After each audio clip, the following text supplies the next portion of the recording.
যত তাফসীর আছে, কথা বুঝতে পেরেছেন? একমাত্র সহিহ শুদ্ধ তাফসীর হচ্ছে সুন্নাহ বা হাদিস। মুহাম্মদুর রাসূলুল্লাহ সাল্লাল্লাহু আলাইহি ওয়াসাল্লামের জবানে পাক দিয়ে কোরআন শরীফের যে তাফসীরগুলো বের হয়েছে সেগুলোই আমাদের জন্য হাদিস। ওনার চরণে বরণে আখলাকের মধ্যে যাই আছে তাই আমাদের জন্য অনুসরণীয়, অনুকরণীয়।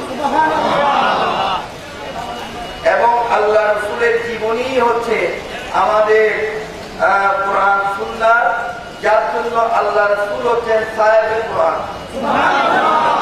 জীবিত কোরআন শরীফ, যার চরণে বরণে, আমি লম্বা হয়ে যাচ্ছে তো তাই শর্ট করে দিই, যার চরণে বরণে আখলাকের মধ্যে কোরআন শরীফের তাফসীর নিহিত ছিল। এক কথা আমি শেষ করি, কথা বুঝতে পেরেছেন? সেটা আমাদের মানতে হবে। তাই আমাদের জীবন ব্যবস্থা হতে হবে কোরআন সুন্নাহ ভিত্তিক। এর বাইরে যাওয়ার আমাদের কোনো সুযোগ নাই। যদি মুমিন হওয়ার ইচ্ছে থাকে, কথা বুঝতে পেরেছেন? মুমিন হওয়ার ইচ্ছে থাকলে কোরআন সুন্নাহর বাইরে যাওয়ার কোনো সুযোগ নাই। তাহলে আমাদের ধর্মীয় সংবিধানের নাম কি?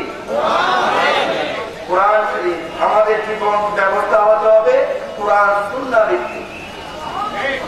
কথা বুঝতে